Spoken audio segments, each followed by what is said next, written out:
Om Swastiastu, salam rahayu, salam sejahtera, salam bahagia buat umat Hindu dan semeton Moksa Channel dimanapun Anda berada. Semoga selalu rahayu, rahayu, rahayu.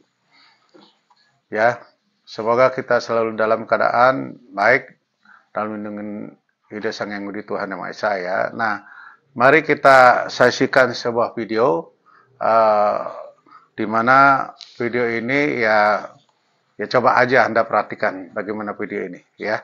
Silakan. Sesajen bisa dihukumi sebagai tindakan haram apabila niat pelakunya untuk berlindung pada jin dan makhluk halus. Pasalnya itu adalah perbuatan syirik yang dihukumi sebagai dosa besar. Dalam Islam, tindakan syirik perbuatan terkutuk sebab hanya Allah tempat meminta pertolongan. Kan tetapi ada catatan penting. Hewan yang disembelih, makanan yang disajikan, dan sajian yang diberikan semata-mata untuk mendekatkan diri. Nah, setelah kita saksikan video yang singkat ini ya. Nah, jadi di sini yang saya mau reaksi koreksi adalah bahwa konten kreator ini tidak peka terhadap perasaan orang lain, terutama umat Hindu. Karena di sini dia menampilkan ya, kontennya dia kan mengenai haram, sesajian yang haram ya. Nah, di sini dia menampilkan videonya orang Hindu Bali yang sedang bersembahyang atau melakukan upacara persembahan sajen ya. Nah, ya di sini yang saya sayangkan ya, kenapa harus gambarnya seperti itu ya. Ya mungkin ada beberapa kalangan orang Hindu Bali yang tidak tersinggung atau mungkin juga ada yang tersinggung ya. Jadi ini menurut saya ini tindakan intoleransi ya. Bahkan di komen di video dia itu juga sama sependapat dengan saya ya. Apakah kita orang yang baperan ya? Wah, kok gitu aja direaksi, kok gitu aja diprotes. Ya di sini cuman kita meluruskan karena ini media sosial ya. Karena ini akan terus ya, jejak digital itu nggak bisa dibohongin. Karena nanti akan mempengaruhi generasi berikutnya. Oh, sajian itu dosa ya. Oh, sajian itu musyrik ya, dan lain sebagainya.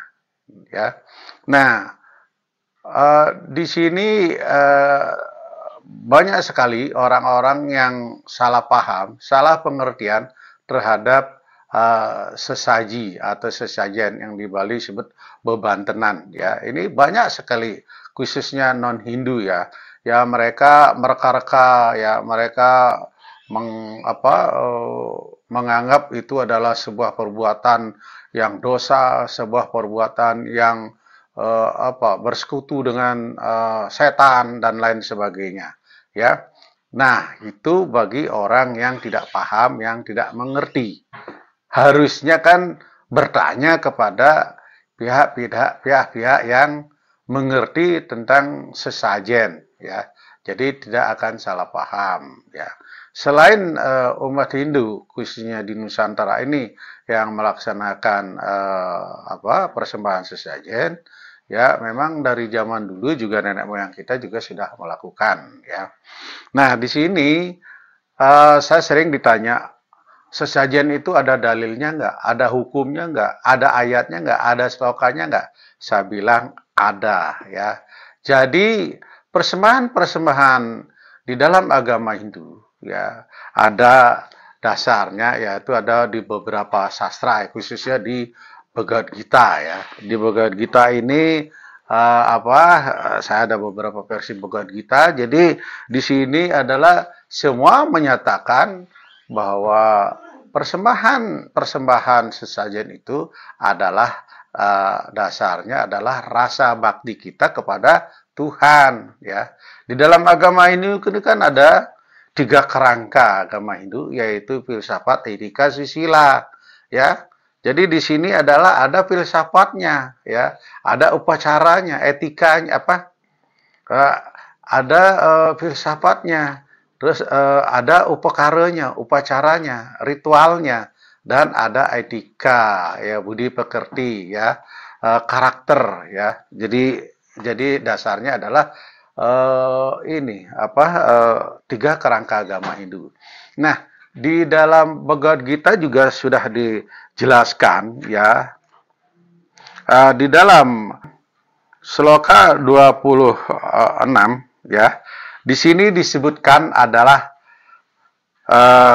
patram puspam palam toyam yome bhaktya prayachati tat aham bhakti yupartam asnami prayastat manaha, ya. Artinya, siapa yang sujud kepadaku dengan persembahan setangkai daun, sekuntum bunga, sebiji buah-buahan, atau seteguk air, aku terima sebagai bakti persembahan dari orang yang berbahati suci. Artinya, siapa yang sujud kepadaku dengan persembahan setangkai daun, sekutum bunga, sebiji buah-buahan, atau seteguk air, aku terima sebagai bakti persembahan dari orang yang berhati suci. Ya. Arti daripada sloka ini adalah setangkai daun, sekuntum bunga, sebiji buah-buahan, atau seteguk air adalah persembahan yang bersifat simbolik, ya.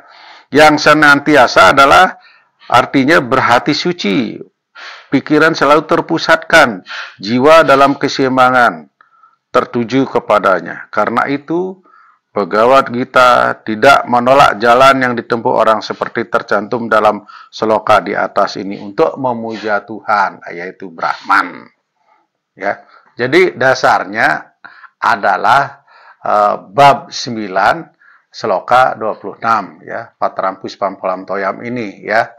Jadi, nah, persembahan ini, ya, jadi dimanifestasikan di dalam wujud-wujud seni, ya. Jadi diwujudkan dalam bentuk budaya seni, ya, dibikin janur, ya, sehingga terlihat indah, ya. Karena apa? Kita ingin mempersembahkan segala sesuatu yang baik, yang terbaik, yang terindah, ya, yang terbagus buat Tuhan, ya. Nah, jadi di sini maksud daripada filosofi daripada sesajen itu, ya, yaitu mereka ingin menuangkan rasa baktinya, rasa berterima kasihnya, ucapan puji syukur apa yang telah diberkati atau yang didapat, yang diperoleh dari Tuhan, ya. Jadi tidak cuma sekedar ngomong doang, tidak sekedar ngomong saja, ya. Ya Tuhan, saya berterima kasih atas apa yang telah Engkau berikan, ya. Itu tidak cukup, ya. Jadi diwujudkan di dalam persembahannya, ya. Mereka mendapatkan buah, ya, mendapatkan daun-daunan, ya, mendapatkan air, ya, api dan lain sebagainya. Jadi itu diwujudkan di dalam bentuk sesaji, ya, atau sajian bebantenan, ya, sehingga bentuknya indah. Nah, jadi sesajen ini bukan persembahan hal-hal yang negatif, ya, pada setan dan sebagainya, ya. Nah, jadi di kita di Hindu ini ada yang namanya itu istilah yad bawam tad bawati, ya. Apa yang kau pikirkan itulah yang kau dapatkan, ya. Apa yang kau pikirkan itulah dirimu, ya. Jadi kalau kita ini berpikir, oh ini saya persembahkan untuk setan, ya sudah untuk setan, ya. Tetapi kalau kita persembahkan untuk Tuhan, ya Tuhan akan menerima asal dengan tulus ikhlas, ya. Jadi seperti itu. Nah, banyak sekali, ya, sloka-sloka atau ayat-ayat menyatakan, ya, sesajen itu di dalam agama Hindu, ya. Khususnya di yang makan dari sisa persembahan mencapai Brahman yang kekal abadi. Dunia ini bukan bagi yang tidak berbakti. Ada pula dunia yang lain. Oh, Kurushotama. Ya. Jadi artinya di sini adalah yang dimaksudkan dengan makanan sisa persembahan atau amritam adalah saji-sajian yang dipersembahkan kepada Brahman Tuhan Yang Maha Esa yang mengandung berkah keabadian daripadanya. Ya. Krishna menjelaskan dalam sloka ini bahwa dunia ini membawa undang-undang pada dirinya sendiri yang menyatakan hidup adalah pengorbanan kebaktian, dan barang siapa tidak menyadari ini tidak akan menemui kebahagiaan dalam dunia ini maupun dunia lain. Ya. Jadi di sini ya sudah jelas-jelas dikatakan bahwa sisa daripada persembahan, ya, barang siapa yang memakan sisa dari persembahan justru akan mencapai Brahman, ya, justru akan mencapai Tuhan, ya. Jadi di sini dalam persembahan, ya, apakah kita menyogok Tuhan?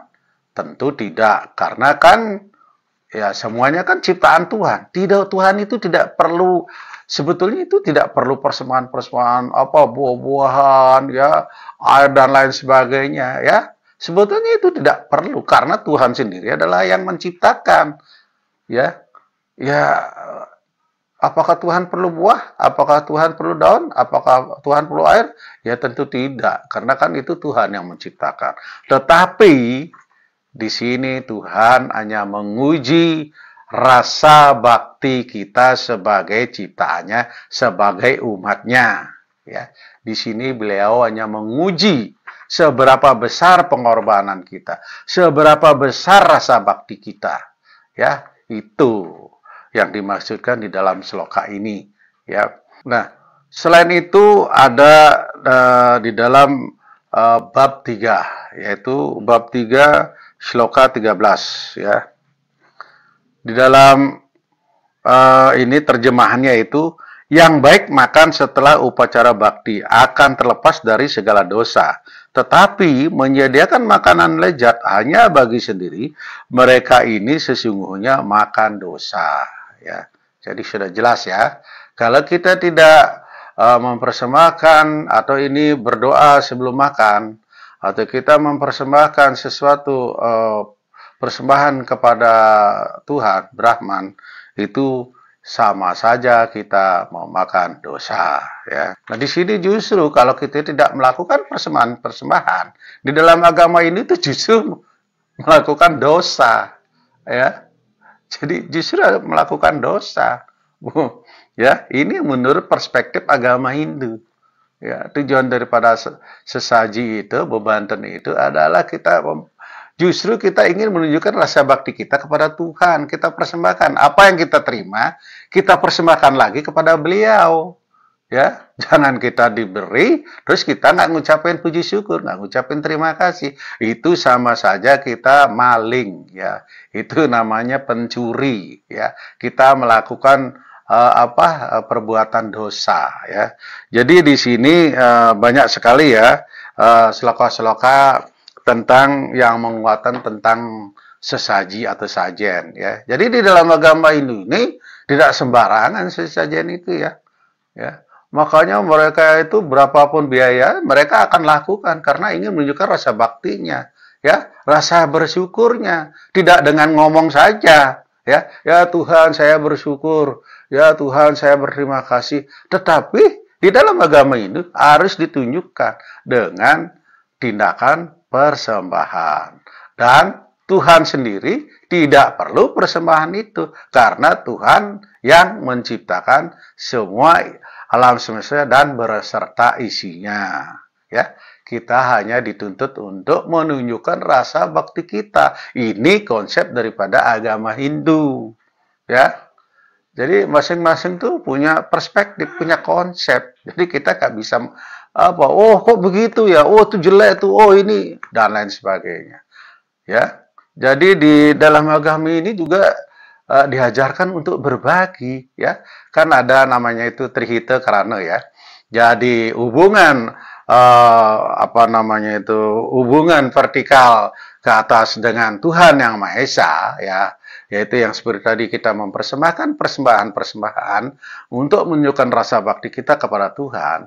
Dan secara horizontal, hubungan kita dengan sesama makhluk, yaitu makhluk manusia, ya. Dan hubungan kita juga ke bawah, ya, ke makhluk yang di bawah kita, antara lain lingkungan, pohon-pohonan, ya, alam semesta ini, dan ada namanya bebuta, makhluk-makhluk di bawah kita. Kita juga harus menghormati mereka, saling menghormati. Makanya ya di Hindu, di Nusantara ini juga ada yang namanya itu ya tumpah udu, tumpah kandang, ya. Kita ada hari untuk keselamatan lingkungan, pepohonan. Ya, bukan berarti kita nyembah pohon, kita menghormati. Ya, bukan berarti kita menyembahnya, karena dengan menghormati kita akan tidak sembarangan untuk menebang pohon, sehingga itu tidak akan terjadi kehancuran lingkungan, perusakan lingkungan, ya. Dan satu hal lagi juga, ya, ada yang namanya itu Banten Saiban, ya.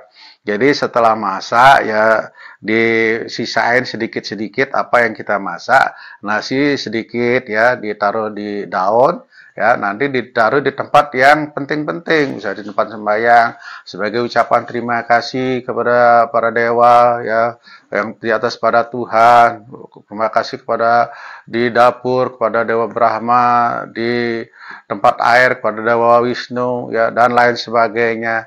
Dan biasanya juga di halaman, ya, pintu masuk. Nah, itu makhluk-makhluk yang seperti burung, ya, seperti semut dan lain sebagainya, mereka akan makan, ya. Jadi kita saling menghormati, kita memberikan sesajen itu untuk alam semesta ini juga, ya. Bukan kita tuh menyembah setan, bukan kita menyembah buta kala, ya. Buta kala kita tidak sembah, tetapi kita saling saling menghormati. Masing-masing punya lingkungan, masing-masing punya alam, ya. Jadi kita saling menghormati, ya. Nah, begitupun juga kita di dunia ini, apalagi sesama beda agama, ya, yang ada di Indonesia yang diakui, ya, kita harus saling menghormati, bukan kita saling menjelekkan, ya, dengan membuat konten-konten yang menyinggung perasaan, ya, agama lain, ya, kita saling menghujat, ya. Apa artinya kita beragama kalau kita saling menghujat, kalau kita saling jelek-jelekan, membuat orang sakit hati, membuat orang tersinggung, ya. Nah, disinilah kita, ya, seperti dulu saya pernah bercerita, ya, bahwa agama yang terbaik itu adalah agama yang nyaman buat kita, agama yang membawa kebaikan buat diri kita sendiri dan kepada lingkungan alam semesta ini, ya.